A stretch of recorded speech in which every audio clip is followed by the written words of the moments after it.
for people that are experiencing pain during sex, what are the possible causes of that? And then let's get to what they can do about it. Absolutely. There's so many different contributing factors, but one of the most common causes of painful sex is pelvic floor muscle dysfunction.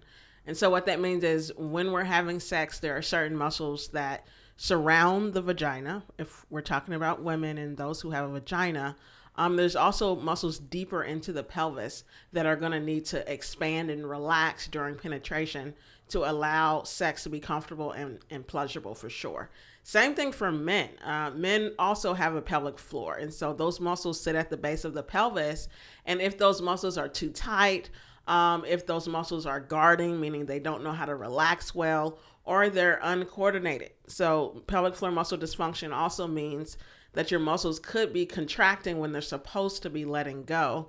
And that can cause pain with ejaculation for men, pain after sex. But mostly I deal with women. And so, yeah, that's a real big common factor that most people don't even know about. So they're either settling for pain or they're going to providers that don't know much about pelvic floor muscle dysfunction. Is pelvic floor dysfunction more common in women than in men? Definitely. Definitely more common. Unfortunately, though, men don't really get a lot of awareness. Women don't either, honestly. We're doing a lot better for women, but it is a multi-gender topic. So if you have a pelvis, you can have pelvic floor dysfunction. It's unfortunate, though, we don't see a lot of material on social media or even doctors really talking about it for men. We're starting to get somewhere for women, though. And so even the narratives that we tell women and even teenagers, like your first time should be painful. You know, that's setting people up for a fear or apprehension with sex. I said sex. But, you know, that fear that can be developed at a young age can actually lead to more muscle guarding, because anxiety and fear is actually related to pelvic floor muscle dysfunction. It's actually one of the more common contributing factors is anxiety, depression, all of that. So it really starts with shame-free, sex-positive education early on so that women and teenagers are not growing up expecting it to be bloody and painful and all of that. There's other things, obviously, but at least starting with the healthy narrative of sex is a big part of it. And then you could go into culture and religion, and there's just so many different factors that are actually highly related to sexual pain. Wow, but you're saying that, so for many women who experience sexual pain, the symptoms can be, the pain can have a psychosomatic origin? Absolutely. Wow. So just pelvic floor muscle dysfunction as a whole, we tend to see as pelvic floor physical therapists that anxiety is one of the common cohabitating factors, right? So if someone has constipation, they're always straining to poop, they're bleeding, they have tears in their anus, fissures, they're just always struggling to poop. Yes, gastrointestinal is a factor. You know, yes, gut issues is a factor. But if the muscles that surround the anus are guarded and tense, then that is, that's pelvic floor muscle dysfunction. But when we start to look deeper into it, a lot of those people that are on the tight side tend to have anxiety also going on. So going to therapy and addressing the anxiety is a huge part of it. I always recommend seeing a mental health care provider. But then also we still have to address the physical muscles. So going to therapy for a lot of people is helpful because it gives insight. It teaches them how to manage that anxiety, but we still can't ignore the physical part of the pelvis. The pelvis is a physical place with real muscles, and it's not just in your head. Like you have to address the muscles and the genitalia that are suffering and in pain. So that's what I do as a pelvic floor physical therapist. Wow, it's so interesting. I feel like for men, anxiety probably presents most commonly as erectile dysfunction, whereas, I'm not an expert in this topic at all, but like that would be my assumption. Yeah, and I actually, I was talking to one of my friends. She's a sex therapist, and she actually works with men who have erectile dysfunction. And she was saying for them, a lot of the times it's it's not like health, as you get older, if you're like in your 60s, 70s, of course we have to rule out, things like diabetes, heart disease for sure.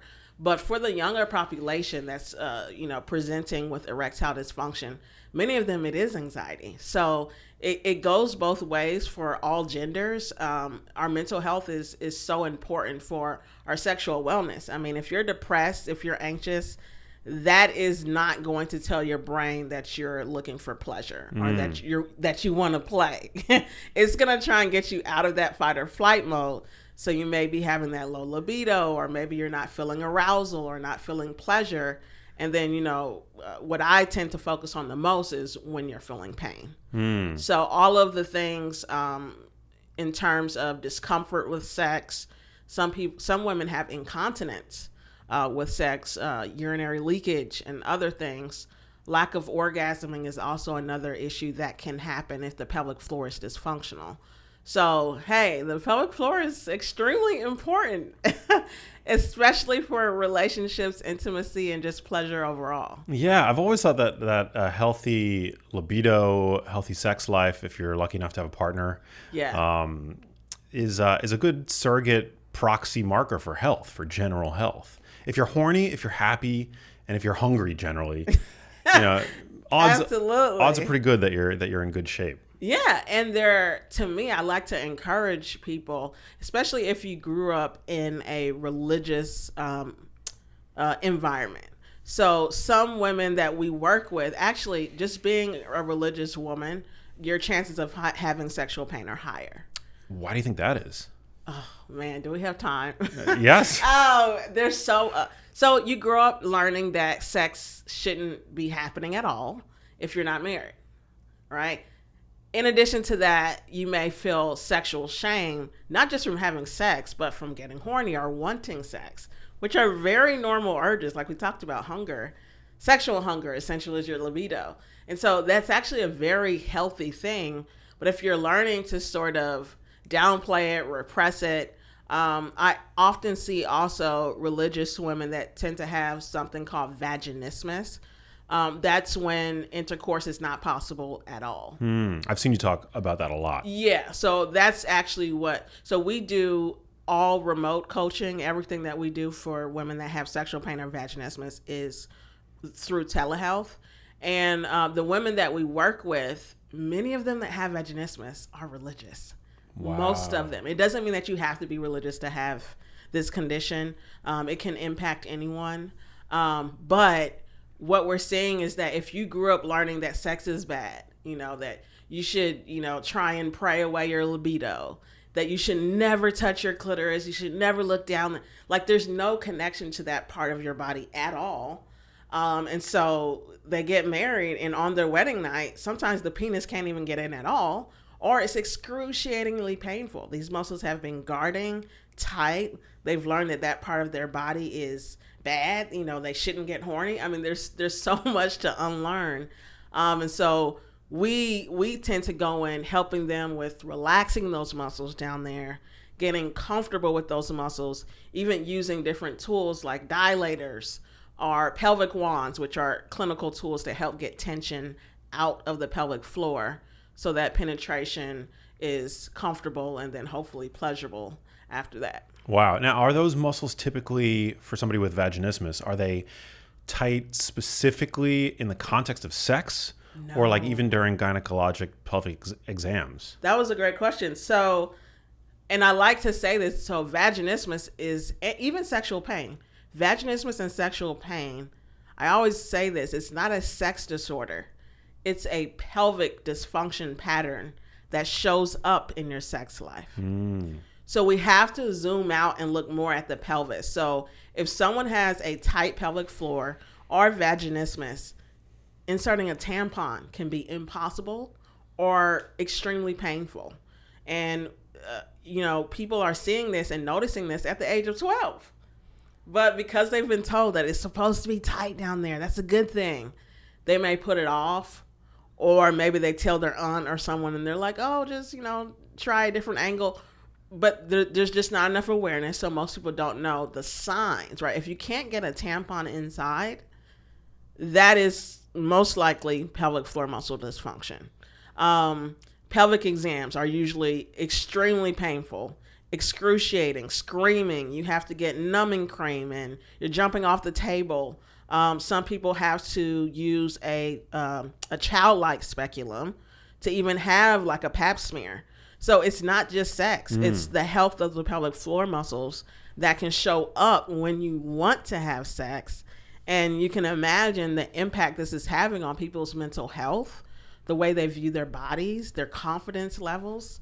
Many of our clients have said that they have avoided dating for years because of this. And then we have those who are married. So, I mean, the husbands are even following me. I really love the husbands. Sometimes I feel like they like me more than women do. So it's impacting everyone.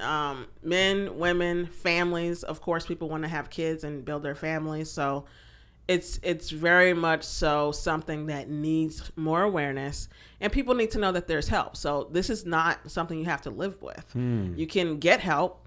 Pelvic floor physical therapy is vastly underused because most people don't even know about it. And if you do, you don't know sort of where to start.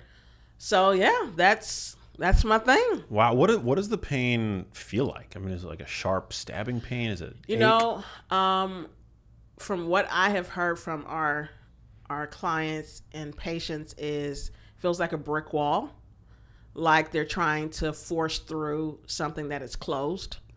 It feels like it's tearing, like there's not enough space in the vagina.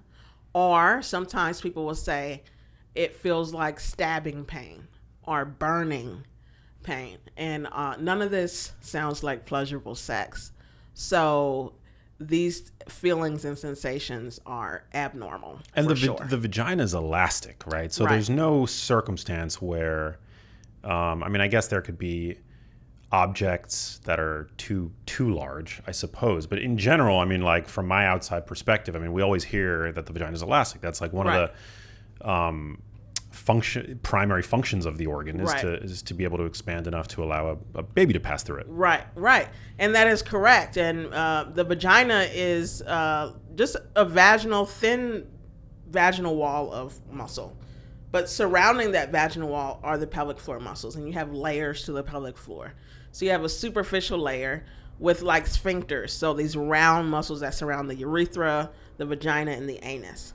So when they contract and relax, mainly they function for bladder and bowel control.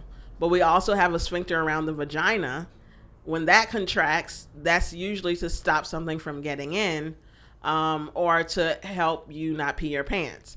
And so those muscles are extremely important. And usually that superficial layer is the most problematic when someone can't have pain-free intercourse.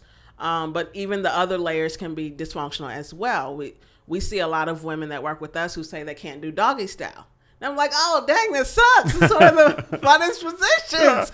We gotta help you. Like, so if someone is having pain with the deepest layer of the pelvic floor, they might have more pain with doggy style or just different positions, or maybe putting a tampon in too far, or just different things that they might see going on. So the pelvic floor is a very vast network that's important for so many different things: pregnancy, bowel, bladder, sex. And so when we're seeing issues with those different areas of our lives, we may as well start asking ourselves, like, hey, is this pelvic floor muscle dysfunction? And who do I need to see to get help? Now, have you seen women for whom it was just impossible to have sex and have turned it around? And are now enjoying sex regularly? Absolutely, yeah. So with vaginismus, you have two different types. Primary vaginismus is when you have never been able to achieve vaginal insertion. Finger, tampon, penis. It's never happened up until a certain point. And then we also work with secondary vaginismus. That's when you had a regular sex life. You can have penetration all you want, and then something happens. Whether that's you have a traumatic birthing experience, maybe there's sexual trauma, maybe there is recurrent UTIs. Something triggers the muscles to sort of tighten and close, and then it feels like there's a barrier. But most of the clients that we see actually have primary vaginismus. So we're working with women who are married years, one of the patients I've worked with, she had vaginismus for 16 years, and I worked with her for 8 weeks, and she's now having penetrative sex. Wow. No pain. And that's just one person. So it's way more common than we would think. You never know, just by seeing a couple or seeing a woman if she has vaginismus. Like there's no sign across their head. But it's around 2 to 4% of women and higher if the woman is religious or from a more Eastern cultural background. Wow. So among the general population, it's 2 to 4% of women have vaginismus? Around 2% in America. But if we go to other parts of the world, it's much higher. So like India, Ghana, Turkey, Middle Eastern regions, parts of Africa, it's higher just because sex is even more taboo. There's less talk around sex. So there's more fear. There's more tension around the topic of sex. Literally, there's more tension. But in America, around 2% for vaginismus. For just sexual pain, meaning maybe you can have penetration, but it is not pleasurable, that's still problematic as well. And that's around 10% of women. Now, is vaginismus something that can be cured, or is it essentially just managed? No, over the long it's curable. Term? Completely curable. Wow. Which is why I try to make myself as, I tell my patients all the time, you have to be obnoxiously positive about it, because if you've had this for 5, 10, 15 years, your natural mindset is going to be, this is not doable or there's no hope. But the research lets us know that it is very curable. And our average is actually 8 to 10 weekly sessions. So that's around 2 to 2.5 months on average. If we're seeing you every week, it's very curable. So there's hope. But generally, if we don't address the pelvic floor, then unfortunately you either end up avoiding intimacy and avoiding your partner, or you just continue on with the pain and the tension. Wow. Yeah, so it's so important to get this treated. I mean, like, what impact would you say this has on relationships? Oh, man. I just got a message this morning from someone who was saying that she actually worked through her dilator. So dilators are these small cylindrical tools. They start smaller than your pinky finger, and then they go up to the size of the average penis. They're usually silicone or plastic, and you can use lubricant and stuff to try and help relax the muscles around the vagina.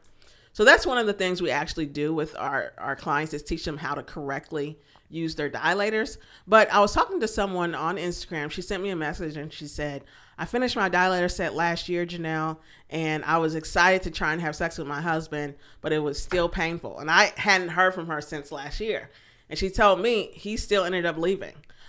We have other patients who have said they've thought about getting a divorce themselves, right? Because of the guilt, right? So if you've been told that in order to be a good wife, you cook, you clean, you have sex. That's essentially what we're told as women, is how to be a good partner, right? So if you can't do that thing, then it can lead to a lot of guilt, shame, worthlessness, depression, and even for the partner, imagine what they're going through as well. So seeing that they're causing your pain, right? Obviously, if they care about you, they don't want to do anything that's putting you in that level of pain. So then there may be a withdrawal of even initiating intimacy. So it creates a lot of issues. And sometimes a lot of people who we work with end up going to relationship counselors as well for, how it's impacting them emotionally. So I think that pelvic floor health is good for your pelvis, but it's also just good for family. It's good for relationships. It's good for pleasure, confidence. All things important really to your life. It's all and the pelvic floor, basically, it's like it's like the net that holds everything up and in. Yes. Right. And like all muscles, I'm sure no matter what your baseline level of pelvic health is, it sounds to me like something that we want to be mindful of, no matter who we are as we age. Absolutely. Yeah. And I wish that there was an encouragement to actually check on the pelvic floor even when we don't think there's an issue, right? Because if we're talking about giving birth, pregnancy, when you give birth, the baby comes through that pelvic floor out, the outlet of where the pelvic opens. the pelvis opens. And so those muscles are going to be torn, likely, stretched 300%. I mean, there's so many reasons to check on that pelvic floor and optimize it, do exercises for the pelvic floor, check, even self-checking to me means things like, if you insert a finger into your own vaginal canal, if you press around in there, it shouldn't feel real stiff and hard or rigid. It shouldn't be painful. It should just feel like a squishy muscle. And that's one thing that I think would help. But then also, it would be great if medical doctors were more also aware of pelvic floor muscle dysfunction, because most people are going to see an OBGYN first before likely even hearing of a pelvic floor physical therapist. So it's also a collaborative effort of getting more pelvic floor muscle awareness out into the medical community, so that we can sort of collaborate on how it's impacting society. I like this idea of a test. What other questions might my listeners, viewers, ask themselves in order to do a self-assessment? I mean, a simple one is, if you're sitting in a relaxed position in a chair, feet flat, in decent posture, not slouching, if you squeeze the muscles around your anus and then relax them all the way. I'm doing this too. Is that okay? Yeah, for sure. Do it. Let's what test am I going to learn you. from this? Okay, go ahead and sit up. Good posture. All right, I'm sitting. Okay. All right, I want you to first just relax your belly, your bottom, and the muscles that are sort of underneath the testicle region. Mm-hmm. I want you to now squeeze your anus like you don't want to fart. Okay, imagine doing it. Obama's in the room. You can't fart. You gotta be on your best behavior. Everybody farts, right? Everybody farts, but not right now. Okay, not please. right. Yeah. Okay. And then let go all the way. Okay. When you squeeze, did you feel the muscles contract and lift up? Yeah. Okay. When you relax, did you feel the muscles let go and drop down? No, I didn't feel a drop. Okay, Max, you might have a little pelvic floor tightness. Tightness? Yes. Interesting. So what this means is the muscles move, right? So when we contract, because the pelvic floor is like a hammock, imagine a hammock, getting tighter. It would sort of lift up, not droop down further. But when the pelvic floor relaxes, it droops. It goes back down. It could also be that you're just not used to that motor pattern. So you could try it again, squeeze and then let go. Okay. You should feel a little bit of a drop down. Yeah, I guess it is a drop. Yeah, it is a drop. Yeah. And sometimes when I ask people to do this, they don't feel a drop at all, or it relaxes very slowly. It's like delayed. The muscles don't even want to let go because they're so used to contracting and tensing that when you tell them to relax, they're like, right? So that's another just easy self-check that you could do.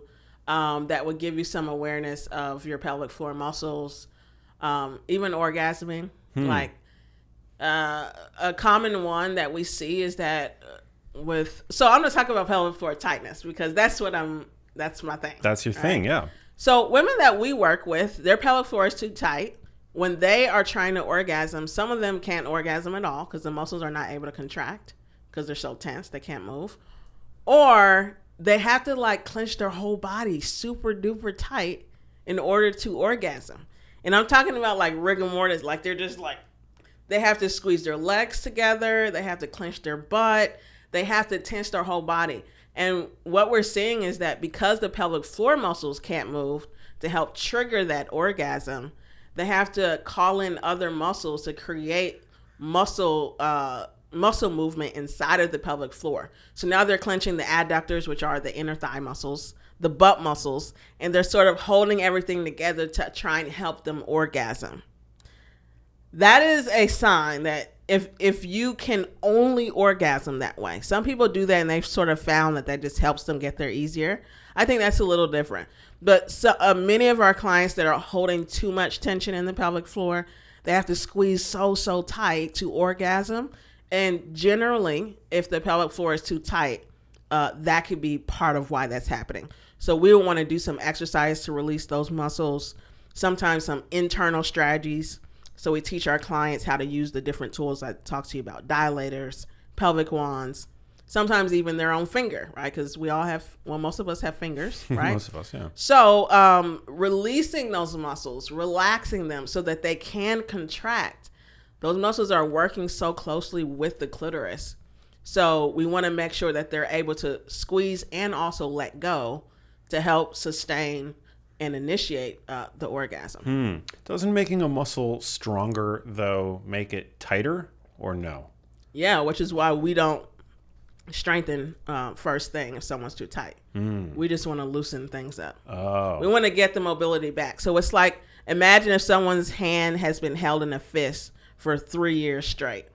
Those muscles are super tight to the point that the tendons are probably inflamed. It's probably not going to be very comfortable to try and open up the fingers. And so we want to open up the hand first and just normalize the range of motion before even thinking about strengthening. So it's the same thing with the pelvic floor muscles. Got it. So walk me through the process then to relax them. You mentioned dilators. Yep. So dilators is generally more so for someone who has vaginismus if they have an issue with insertion. Oh, okay. Penetrative sex is a no-go. Tampons, fingers. Got it. You know, so that's what we do for them. Generally what we try and do is we guide people through a self-assessment. So because we're telehealth, during this time, their camera goes off, our camera stays on, and we're using our own models to demonstrate what they're supposed to be doing. So we'll guide them through how to check to see if their pelvic floor muscle is even moving, how to check to see if there's pain inside of the pelvic floor, how to check for strength, right? How to check to see if the muscles are able to hold a contraction. So if your muscles contract, but you can't hold it, that's a sign that the muscular endurance is probably low. So we're guiding them through that assessment first. Once we at least assess to see, okay, these are the muscular barriers going on, then we can give them some homework to do at home. That may mean different pelvic floor exercises, hip exercises. We see yoga a lot, you know, that's a very popular form of exercise. Breathing exercises. And then when we see them the next week, we sort of continue where we left off. So are we able to get more relaxation in the muscles now? Now can we insert a dilator? You know, can we go on to the next size dilator? So it's a progressive process that we're doing based on where they present, right? So if they're so tense and so painful that nothing at all can get in, we may be working with them on exercises first, or just loosening up that first layer of the pelvic floor before we're going to more insertive interventions. So interesting. At what point did you become so passionate about this? You know, that's a good question. I got interested in in physical therapy school. So I went to physical therapy school in Stockton. I don't know if you've heard of it. I've heard of Stockton, yeah. Yeah, University of the Pacific. It's up north, so near Sacramento, not too far from there. I was in physical therapy school, heard about pelvic floor therapy, and I was like, wow, that sounds kind of weird, low key. And I was like, okay, that's different. I would love to learn more. But when I got done with physical therapy school, I started off with a general orthopedic. So this is what most people hear about when they hear physical therapy, right? My back hurts, I sprained my ankle. That's what I did for about 2 years. Got into traveling physical therapy, and then was introduced to women's health physical therapy. So at that point, I started working with urinary incontinence, right? You sneeze, then you pee your pants, or you can't make it to the bathroom when you're dribbling on the way to the bathroom. So I worked with that for a while, and then I went to Northwestern in Chicago, and I got exposed to more sexual dysfunction. And I just fell in love with that because I'm like, you deserve to have sex without pain. And I also have seen just how it impacts women's sense of worth. And I think, you know, growing up, I even struggled with that myself. Just the way I view myself growing up, I was more sporty and like kind of tomboyish. And I think because of the friends I had, they were more, what's the word I'm looking for? Soft. And so I didn't really feel like I fit in. Like I didn't feel beautiful. And so I think growing up, I sort of struggled with self-worth in the way I viewed my own self. And then learning of polycystic ovarian syndrome. I don't know if you've heard of that. What is that for people who are... So polycystic ovarian syndrome is when you are not ovulating regularly and you may not have an easy time getting pregnant. So for me, what that looked like is growing up, I would go 2, 3, 4 months without a period. And I would go to my doctor and they would just say, hey, take birth control. There was no explanation on why this was happening. And so now, I mean, it can even create like male pattern hair growth. So hair above the top lip, hair on the chin. Usually there's higher levels of testosterone, also higher levels of insulin. So insulin, this is max. So this is where we get into genius foods, okay? Yeah. Because when I eat enough protein, my blood sugar levels are different, which helps me to get my period more regularly. Wow. So it's very, it's just something I can relate to, because a lot of women that we work with, they say, I don't feel woman enough. Or I'm not able to have sex with my man, or I'm not able to get pregnant because I can't have sex.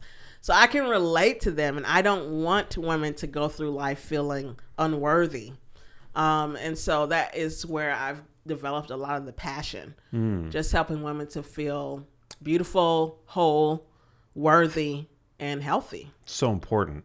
Yeah. So important, the work that you do. Thank you. Thank you, Max. Appreciate that. So you find that prioritizing protein helps manage oh my gosh, PCOS? Is it just managing the symptoms, or is it actually managing it's the insulin resistance. So when I eat too much sugar, and I have a sugar, should I say this? I have a sugar addiction, I believe. Many people do. Right? After I got married, I was like eating tons of cinnamon rolls. And it is a problem. Like literally, I should invest in Cinnabon and get some shares, because literally, okay, so when I eat too much sugar, because I have PCOS, which primarily is about insulin resistance. So 70% of women with PCOS have insulin resistance, which means when you eat something with sugar, the sugar is not getting into the cells very well. So your blood sugar typically is gonna go higher. It's gonna spike higher. It's gonna stay elevated higher, longer. And then the body's gonna create, spike out more insulin. So now there's insulin just floating around the bloodstream. And so when that happens, that tells the ovaries to make more testosterone. Wow. That interrupts the whole menstrual cycle.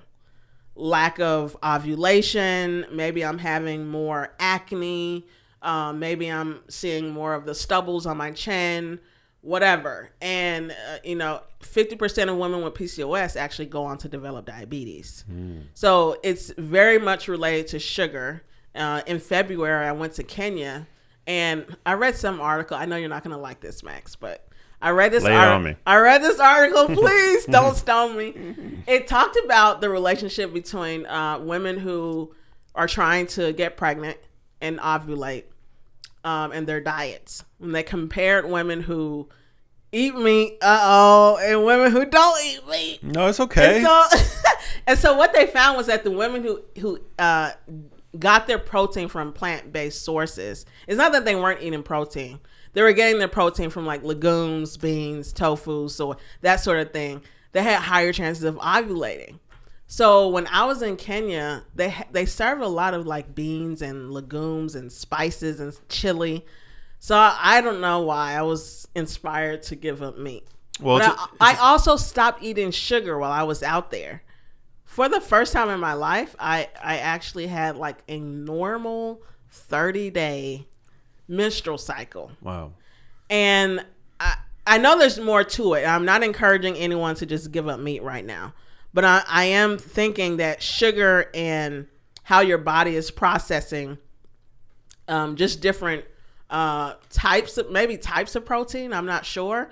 But all I know is what happened to me. I love that. And I know it was the sugar too. So I don't think it was just the protein source. I think it was also I wasn't eating as much gluten and as much sugar, in addition to like fried chicken. Obviously, it's not probably the best. Good source of protein, I guess. Yeah. So anyway, it's a big role, and a lot of women are struggling with that too, hormonal deficiencies and infertility and stuff. So protein and nutrition, all of that has a huge role to play in sexual wellness as well. I love that. Yeah, I'm all about people finding the diet that works best for them. There's no such thing as a one-size-fits-all diet, so I'm glad that you found something that works. Yeah, I've definitely gone back to eating meat. I wasn't able to sustain it, but I am at least trying to decrease on the sugar.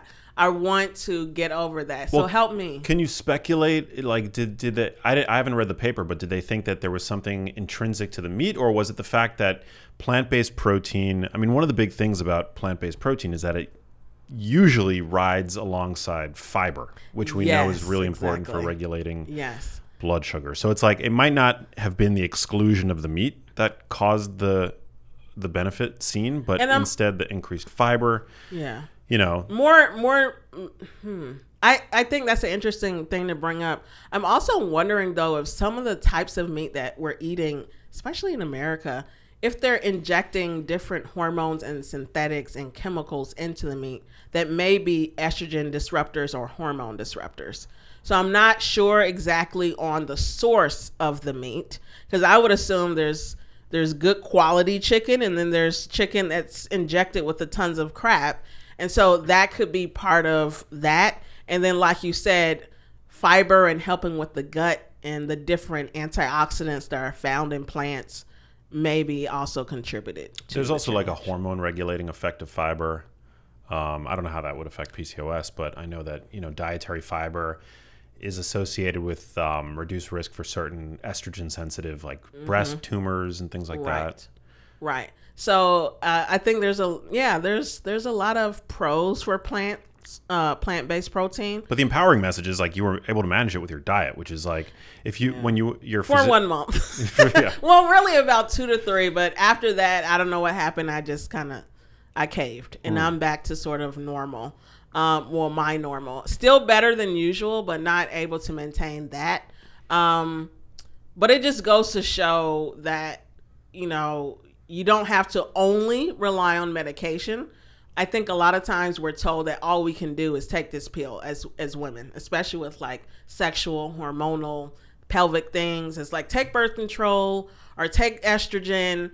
But it's like, no, what can I do daily in my own lifestyle that can impact this? And when I realized that, I was really blown. I was definitely getting also more vitamin D. I was out in the sun every day. So I think there's a lot of research showing that vitamin D is supportive for hormonal health. And I don't know what this does. I was drinking a lot of ginger tea. That's a pretty big anti-inflammatory. So there's for sure inflammation that's going on with those who have PCOS. So a lot of different factors. It wasn't just the meat or the lack of it, but I think that was part of why I saw that change. Interesting about ginger. Have you looked into inositol at all? I know that there's some. Yeah, I take that every day. You take that every day? Yeah, Has that twice helped? a day. Yeah. Interesting. Yeah, that also. So I was doing that way more consistent while in Kenya as well. So the inositol once with each meal twice. So in the beginning, when I first heard about inositol, I thought, I just combine it into one dose and just drink it at the end of the night. No, but I have to eat it along with the meal to help to improve the insulin management of the food so that my body was properly breaking down those molecules. So, I'm surprised you know about inositol. Yeah, I don't. I have some actually at home. I have like because it's supposed to be good for sleep, and there's a whole host of things that it's it's beneficial amazing. for. I think it's great for just overall wellness. What is it? It's like a carbohydrate that. So they say it's so it's a type of sugar, but it does not spike your sugar. It helps with your sugar balance. They say it's similar to like a B vitamin, but it's found in plant foods. That's true. Obviously way more concentrated than eating just like a mango or something. So, but yeah, it's inositol, and it just it's a sugar, which goes to show that all carbs are not bad. It's found in plant-based forms of carbohydrates. Yeah, I'm not saying all plants are bad. That's not. No, I'm not saying you're saying that. Yeah. But there are trains of thought that discourage carbohydrates. I think fruits and vegetables are carbs. Yeah. So. No, 100%. I think there's a lot of good to be gained from eating whole plants. I think whether it's inositol or carotenoids, these plant pigments that are really good for eye and brain health. Anthocyanins and blueberries. Yeah, I love blueberries. Yeah, red onions. Blueberries can also be supportive for libido. Interesting. Yeah, so the blue pigment in the blueberries, they, for whatever reason, help the brain to secrete dopamine. And hey, in order to get horny, you need dopamine and also the orgasm. So I make smoothies sometimes, and a cup of frozen blueberries with a little bit of ashwagandha, protein powder, and banana. I put it in there. It's so good. And is it a pro libido smoothie? It can help get you horny, but you can't be super stressed. I have to say this. Like, some people are like, why do I never get horny? If you're super stressed, super tired, if you're sleep deprived, it's going to be hard for your body to even help you to feel your libido. So if you're more relaxed, sort of slowing down, you got to get unbusy to get busy, then you're going to feel more of that libido spike. Sometimes even after like a workout, if you have that smoothie, just a combination of, usually after working out, there's more blood flow down to the genitals, and then combined with different antioxidants that can help support the different endorphins are going to help with your desire. Wait, so walk me through all the ingredients again of Dr. Janelle's sex gosh. smoothie. A cup of frozen blueberries, a cup of milk. I use soy milk, but you can use whatever type of milk you want. Some protein powder, teaspoon of ashwagandha, and so the protein powder, it needs to taste good. I like plants, but plant-based protein, honestly, it tastes horrible. So if you try this smoothie, make sure the actual protein powder tastes good, because that will influence. So do you still use plant protein powder, or do you use like a whey or something? So my husband, he's been using it, and he's actually very pro meat. Like, he eats way too. Oh, I hope he doesn't. But anyways, he's pro meat. You're on the record. He likes chicken, and specifically Korean fried chicken in Chicago. Wow. So he has been using plant-based protein powder when he makes these smoothies for me. But is something wrong with whey protein? No. So you do dairy. You're okay with dairy? Yeah. Yeah. I don't do whole milk. So if I go to Starbucks, I don't do coffee at all. I don't drink coffee. But one time I was in Japan and I was trying to get some work done. I went to a Starbucks out there, got some milk, and I forgot that I typically don't do like milk. The worst bloating, flatulence in my life. Oh no. I didn't want to say farting. Yeah. So that'll put a damper on the romance. Oh my gosh, it was horrible. My husband wasn't there. Thank God, it was a work trip. And so I don't do whole milk, but I do eat cheese. I take whey protein powder. Yeah, whey protein isolate is low. There's very little, if any, lactose in whey. Okay. Yeah, that would make sense, because I like the way it tastes, and I like that as my preferred protein powder if I'm making a smoothie. Even people who are dairy sensitive, whey protein isolate is usually very tolerable. Okay. Yeah, it's like no casein, no lactose. It's just pure protein, essentially. Very few of the components of dairy. They're like negligible, if any, of the components of dairy that usually flare up people's sensitivities. Okay, I didn't know that. Okay, so if you, for yourself, do you actually do protein powder, or you just eat like a stick of chicken? Stick of chicken. I can see you with the whole organic, beef. I don't know. Yeah, it's the ultimate protein bar. Just a chicken strip. No, I do whey protein. I love whey protein. Okay. I do it, maybe once a day. If that. I also drink. I found it's an ultra filtered milk that I buy sometimes. Like Fairlife is the brand, it's probably not the highest quality milk, but it's like the macros are really good. It's like a really high protein milk, and there's no lactose in it. Okay. But no, yeah, I do whey protein. And are you okay with lactose? I am, yeah. Okay. But it differs, like based on like ethnic background. Like people have. It's horrible for Black people. Is it? It's very common. We cannot tolerate it. Correct me if I'm wrong. I think it's like 3/4 of like the Black population. I believe is lactose intolerant. That high. It's very high. Yeah. I actually argued with my brother for a while. Like, no, I'm fine with lactose. He's like, all right. He's a nurse. And when I went to Tokyo, that's when I knew I was lactose. After I think it was like one latte, and I went back to the hotel and I was like, that was the longest fart of my life. Like, it was just a long fart. And I'm like, what's going on? What's going on with my gut? Like, and that's when I knew I do not do whole milk, cow's milk. Yeah. I will not be drinking the milk of the cow. There's no such thing as a one size fits all diet. Like my ethnic origin is Ashkenazi Jewish, and typically Ashkenazi Jews are they have very bad stomachs. Like they're very sensitive to a lot of different things. But I have a stomach of steel, seemingly. Like I can eat most things. So you don't eat pork then? No, I eat pork. I'm not like a religious. Yeah. Oh, okay. That's just your ethnic. That's a religious thing. Yeah. Got it. You're not real. Okay. Yeah, religious Jews can't eat. They don't eat pork. They don't eat shrimp. They don't eat shellfish. I eat all that stuff. I love all that. So you eat bacon? I eat bacon. Fried. Yeah. What? I don't eat it often because it's pretty fatty. Yeah. But no, I love and bacon. It's processed, right? It's processed. I know you don't believe in that stuff. No, I do. You do? Well, I think you want to eat minimally processed generally, but I'm just kidding, y'all. I'm just giving them a hard time. No, I like it. No, I'm not that concerned. I think a lot of the contention around processed meats I think is overblown because observational studies tend to shine very poorly on processed meat consumers, but I don't think it's necessarily due to the meat itself, but rather all of the other factors that got it that might contribute to somebody's health for somebody who eats a lot of processed meat. Like somebody who eats a lot of processed meat is eating a lot of fast food, is eating a lot of hot dogs, a lot of sandwiches, like eating at Subway all the time. Right. And like, that's generally not going to be a health conscious person. Right. But I don't think there's anything, there might be some issue maybe with like sodium nitrite in processed meat, but I think that's been kind of largely debunked at this point. I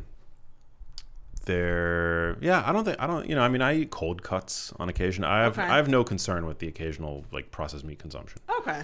Yeah. All right. So you're more laid back than I thought. Yeah. I'm not a carnivore, and I'm not like I'm not dogmatic. I try to be not dogmatic about diet. Yeah. I also travel a lot like you. Oh, do you? Yeah. So it's like, you got to eat on the road sometimes. Where's your favorite place you traveled to? Oh man. Well, where do you live? I live in Chicago. You live in Chicago. I was in Chicago recently.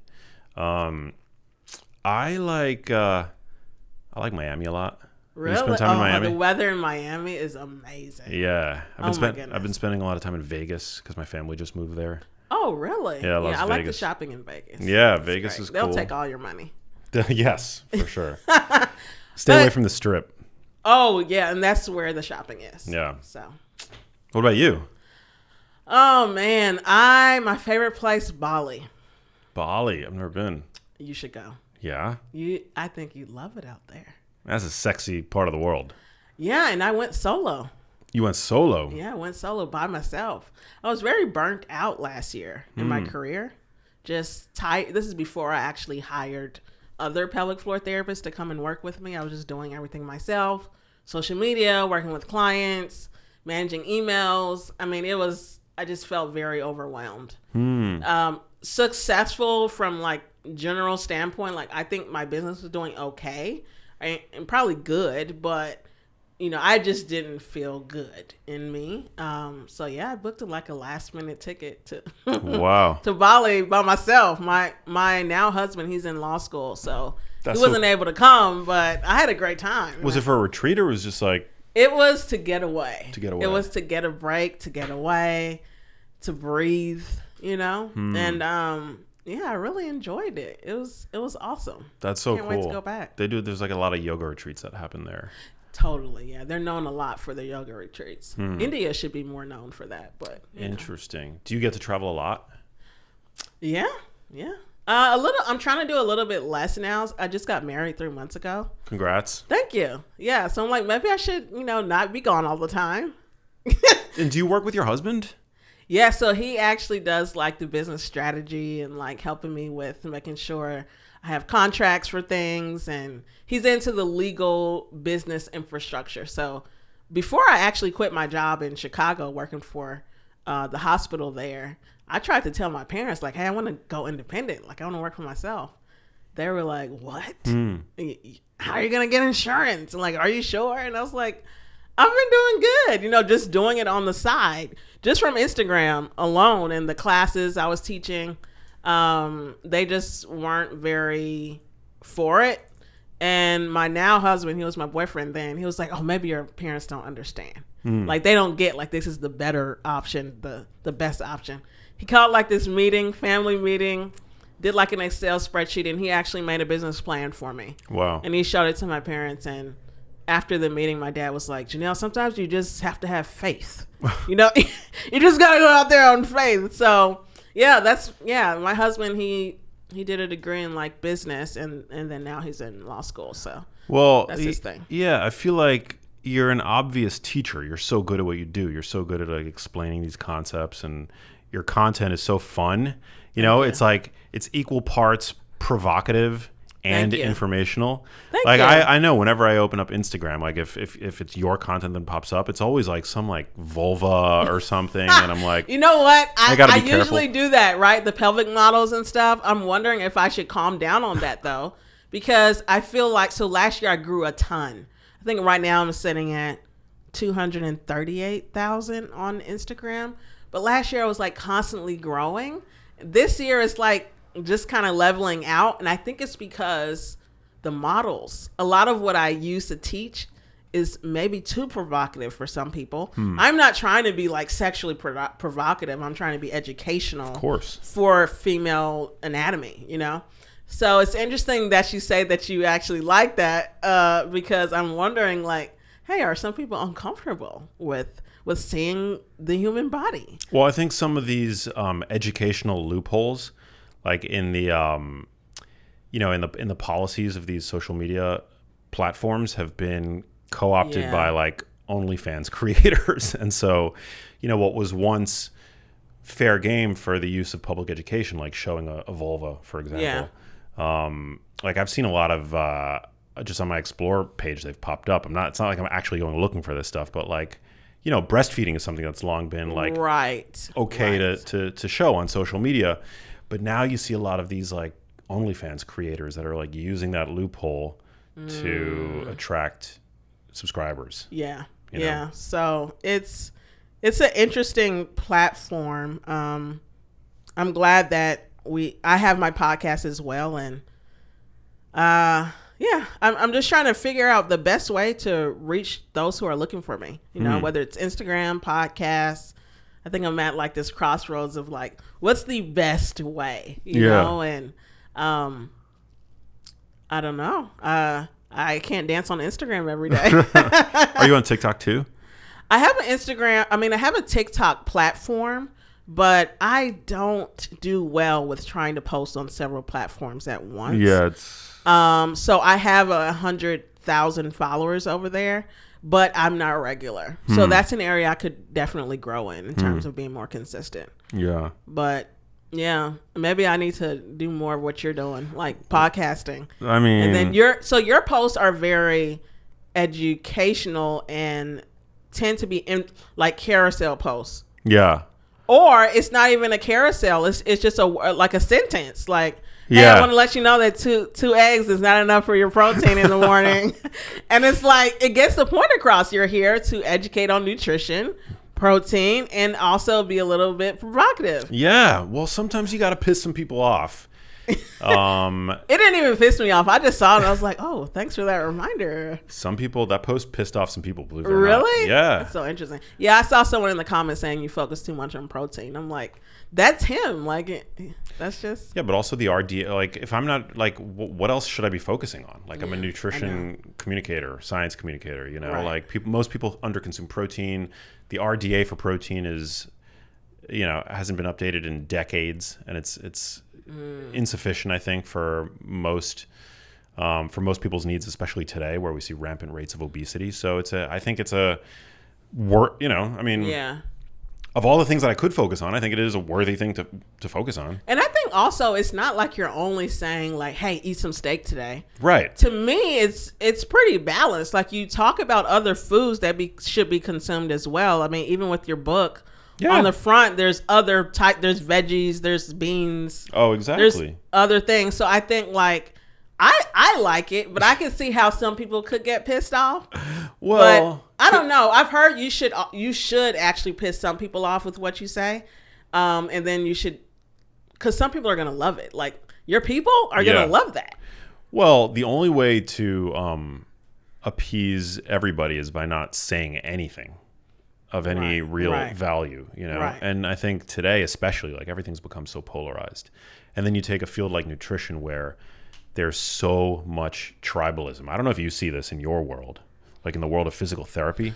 I've heard that explain it exists. That a little bit more. What do you mean? Well, the tribalism, like, you know, is there contention among the topics that you tend to talk most about? I mean, are there some people that, you know, believe like, I mean, I don't know, maybe like. So I think there's more tribalism among nutrition because people are feeling attacked sort of morally, right? So if someone is a vegan and a vegan walks in the room, the vegan doesn't even have to tell someone to give up their meat. The person that eats meat, do I have to give up meat too? No, like so I think some people, because it's like animal rights and, you know, I'm taking care of my body because I don't eat, I think that may contribute. But with pelvic floor, generally it's not controversial. I think what tends to be a little bit more controversial is the way I tend to educate, which I like to focus on pleasure and sex. You have a lot of pelvic floor physical therapists that won't even really go there. They'll just talk about peeing your pants and pregnancy and postpartum, which is fine, but who's going to talk about sexual wellness? So I think for me, it's more so about people being uncomfortable with sex, uncomfortable with orgasms, the word penis, vagina. I mean, when I first started my Instagram account, Vagina Rehab Doctor, several people were telling me, like, why would you name your page Vagina Rehab Doctor? I think it's great. Even family members. Really? Like, yeah. One of my aunties was like, I am uncomfortable when you say vagina. So wow. I mean, there's still people that feel that way today. Yeah. So I think it's more so about just feeling squeamish around certain topics around sex and just not being comfortable discussing it.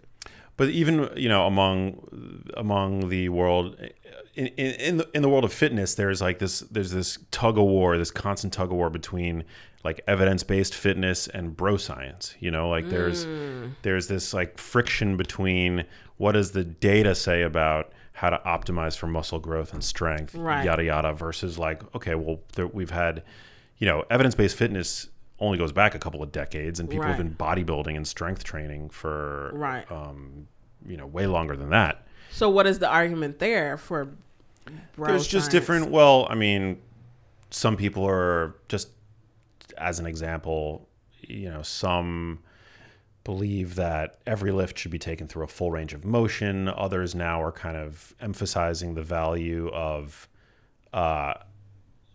lengthened lengthened partials and stretch mediated hypertrophy, and putting more emphasis on that. Okay. So there's always like these little debates, you know, like this like tension between like the data, but the data is fairly limited, whereas people's real world experience is virtually unlimited, right? Because bodybuilders will try pretty much anything to get ahead and to squeeze out, you know, additional hypertrophy from their efforts. So interesting. So that's like where kind of bro science meets, and that's not to say, and there's value in bro science, because bro science is like the applied, like boots on the ground. Got it. You know, what decades worth of countless bodybuilders, professional or otherwise, have found in the field. You know. Yeah. And research can be very biased, even if you look at like the sponsors of certain research.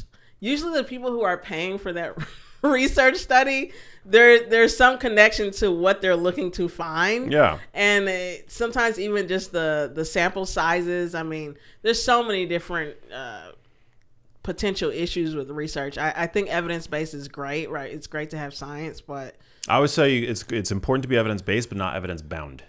You know, it's important to not be bound by the existing body of literature, and to think scientifically on your own, and to be willing to iterate and tinker and learn and experiment. I think that's super important. There was a Retraction Watch just posted a blog that that found that 1 in 7 scientific papers has some degree of fraud in it. So I'm not surprised. Yeah, I mean, I think we have to be cognizant of the fact that the scientific method may be perfect, but science as an industry, as a human endeavor, is subject to the same fallacies and foibles that like humans are subject to. Humans are ego-driven, they're money-driven, they're reputation-driven. Right.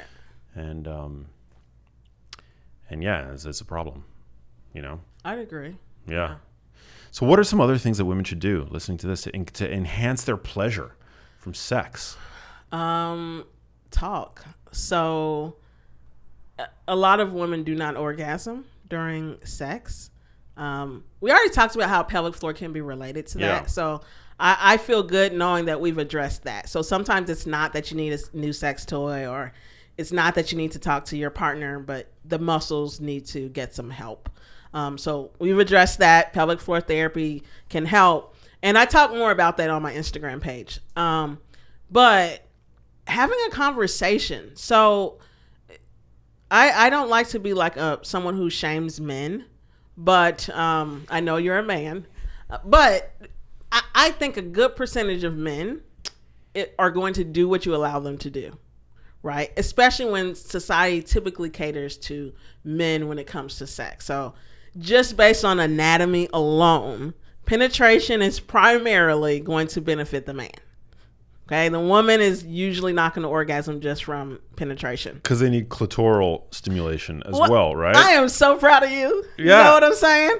Well, I love that you said that because it's true.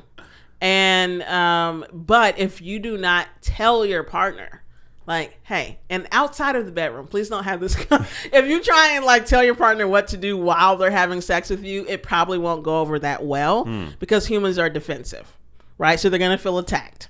But if you have a conversation outside of the bedroom, like while you're watching a movie, while you're at dinner, going on a walk, a very soft and non-defensive time, telling your partner like how much foreplay you want, right?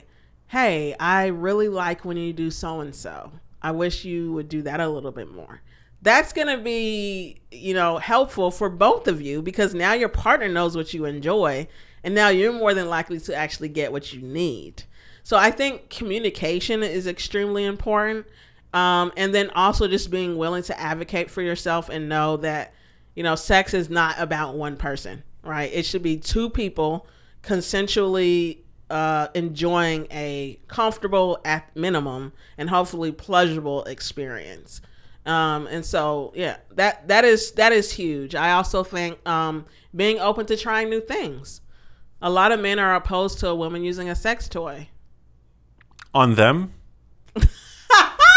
Oh no, a woman using a sex toy on herself. Yes, got it. Why? And sometimes, a man using it on the woman, nothing's wrong with that either.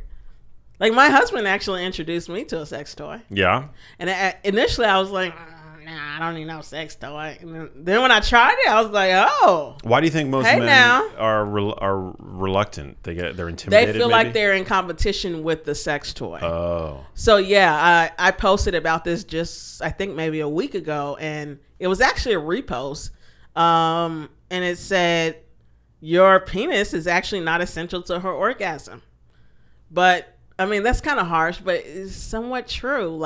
But your willingness to use your mouth, use your fingers, use a toy, hold a toy, these things, and it's not to say that women don't enjoy penetration or that some women don't orgasm from penetration. There are. It's just that 80% of women are not going to orgasm only from penetration by itself.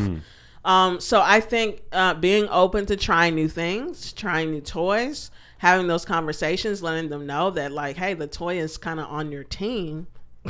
You're not working against it. You're helping to satisfy your partner, and you can use it in the experience. It doesn't have to be the central focus. Yeah. But just inviting it in can help her to reach that orgasm, which is, I think everyone deserves a good explosion. Yeah, and some women can orgasm from like they can have nipple orgasms. Yeah, and I'm like, how does it feel to be God's favorite? Just orgasming from touching the nipple. I've heard of that. Some people can also orgasm just from thinking.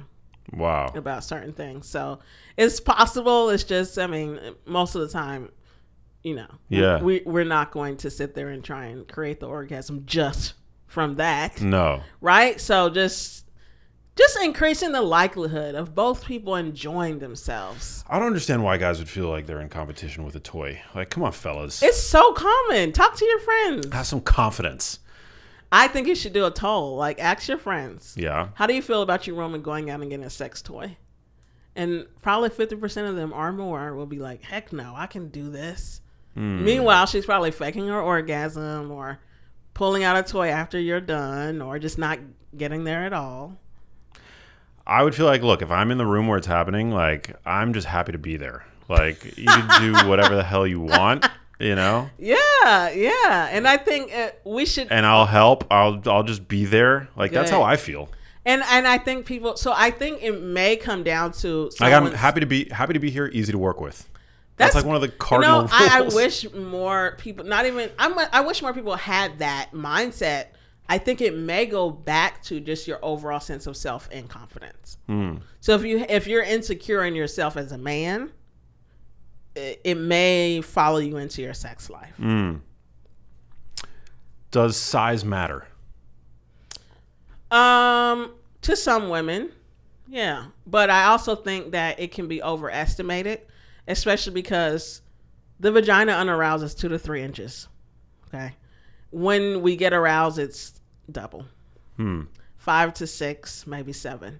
So it's not the end all be all. I mean, and women can orgasm from a finger going in the vagina with a toy on their clitoris.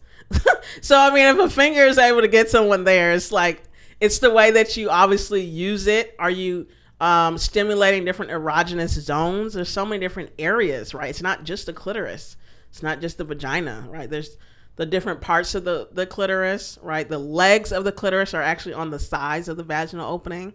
So those areas are going to be sensitive to... Yeah, the clit actually looks like a wishbone, kind of. Exactly. Right? It like comes down like over the... Yeah. It's got these legs that go like, wrap around the vaginal opening. And you know what wraps around the clitoris? What? The pelvic floor muscles. The pelvic floor muscles. Yes. So so bulbar cavernosus is one of them. The other one is ischiocavernosus. These are pelvic floor muscles, and when they contract, they push blood to the head of the clitoris.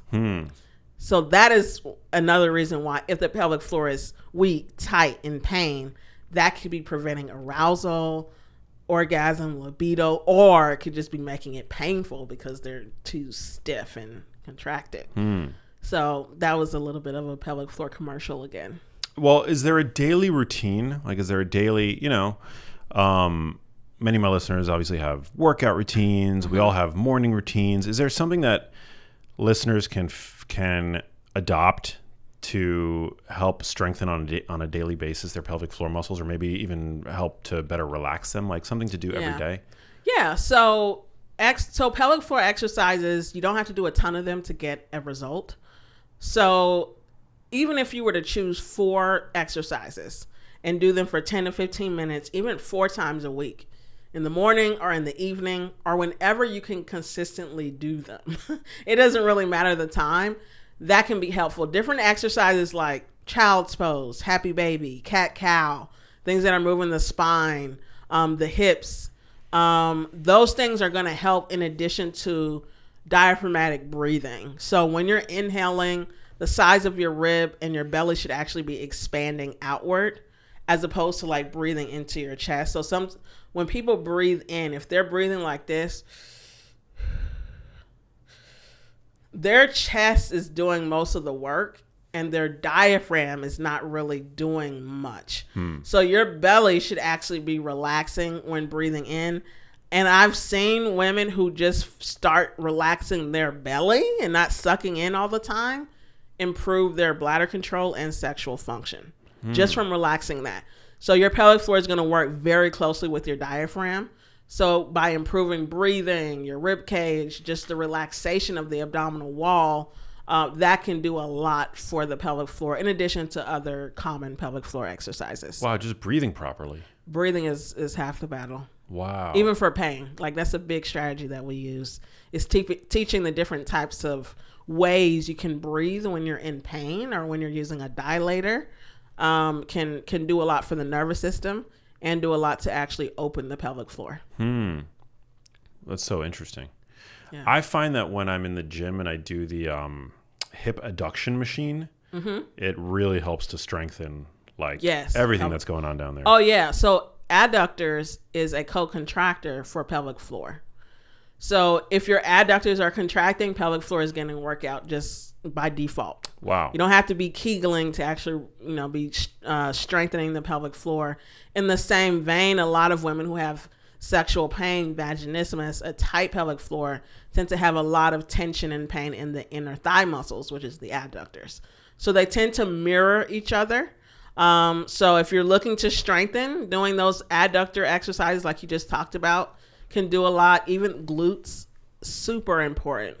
Because if the glutes are weak, generally the pelvic floor compensates and will contract more and develop dysfunction. A strong set of booty muscles are so good for the pelvic floor. Really? Yeah. Wow. Yeah. Thick thighs save lives. You're hilarious. Sex lives. Yeah. Yes. Thick thighs save sex lives. Damn. I like Yeah. that. Wow. We're covering You such... gotta put that on a t-shirt. Got to put that on a t-shirt. Yeah. We're covering such important ground. Yeah. What else could we talk about? I mean, like... I don't know. We covered a lot of it. I Covered a lot of think ground. also just shame.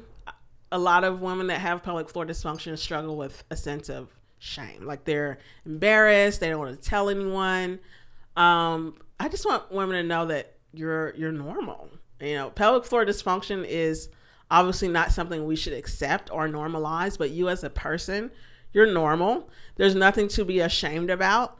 And I think that we should get help. This is about our livelihood. This is about our sex life. This is about our confidence, our mental health, right? So the sooner we get help and start talking about these issues, maybe not announcing it to the whole world, but who can you tell? Who can you seek help from? That's for your benefit. And I like to say that, you're the vagina CEO. You're the head, right? You are the boss. And so you got to make those boss moves. Get help if you need it and do it as soon as you can. Hell yeah. Speaking of involving other people, are there any pelvic floor exercise that could be done with a partner? That seems like it would be a fun thing to do.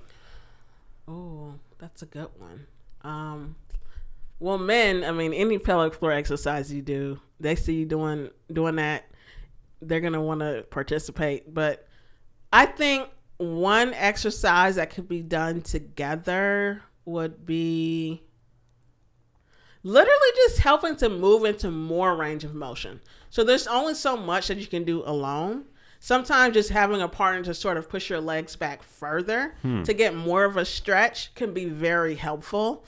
And even from a nervous system standpoint, so if you're struggling with a lot of pain, anxiety during sex, fear of pain, then your nervous system is probably a little bit ramped. So sometimes just having your partner put their hand on your belly while you just lay on your back, close your eyes, and focus on breathing into their hands to encourage the abdominal wall to expand. Oh, that can really bring down the state of your nervous system, help to relax the pelvic floor, and just create a nice bonding experience for you and your partner. Man, so important. Try that with your girlfriend. Try that with my girlfriend? All right, I'm down. Yeah. Yeah. It'll be nice and calming.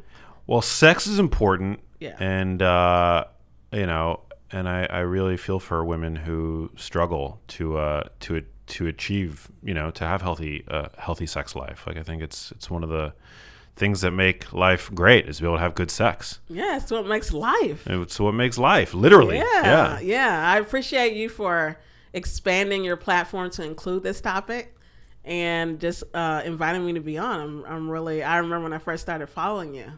So when you asked me to be on the podcast, I'm like, oh my gosh, this is amazing. Well, I started following you. I followed you back, and I didn't know what I was signing up for. I mean, now whenever I go to your page, I'm like, what am I going to see? Well, I just got to be mindful of like who's looking over my shoulder. I don't have one of those like security things on my phone. Oh my gosh. You guys, I do not post porn. I just want to put that out there. No, but she's a great follow. Yeah. And you add a ton of value. So thank you. Thank you so much for coming out. Thanks for having me. Yeah, I've just got one last question for you. Sure. But before we get to that, where, maybe just drop your handles and how people can, I know you offer courses and all kinds of things, training. Absolutely. And the like. Two things I would say. Listen, if you want to know more, the website, so vaginarehabdoctor.com. everything's spelled out. vaginarehabdoctor.com. And then Instagram. That's where I'm the most active, and you can find me at Vagina Rehab Doctor, also spelled out. We love it. Yeah. Last question that gets asked everyone on the show: what does living a genius life mean to you? Ooh, that's a really good question. I would say living a genius life is being open to learning from others who know more than you, being humble, and also being willing to do the things that scare you. Ooh. Yeah. I think a lot of times there's fear associated with some of the most important life-changing decisions we will ever make. And if we let fear stop us, we probably will not live our best lives. So for me, genius life is being willing to learn from God. I believe in God. And then also being willing to do the things that actually scare me a little bit. What's the last thing you've done that scared you? Hire a marketing agency. Yeah, it's not cheap. Expanding your business. Yeah, I mean, expanding your business, it really takes a lot of courage, because there's things that there's no promise for, but you got to do something in order to grow. So I think for me, it's okay. I can't do all the marketing by myself, but what will the result be? Like, is it going to be a ton of more people finding me? I don't know, but it's a leap, right? There's a leap that you have to take with many of the things that come involved with running anything, a household, a marriage, a business, a body. So yeah, that's me. It's just being willing to take those leaps. Yeah. There's a line that I love. I forget who said it, but one does not discover new lands without consenting to lose sight of the shore. That exactly is what I'm saying. And I love that quote. It's beautiful.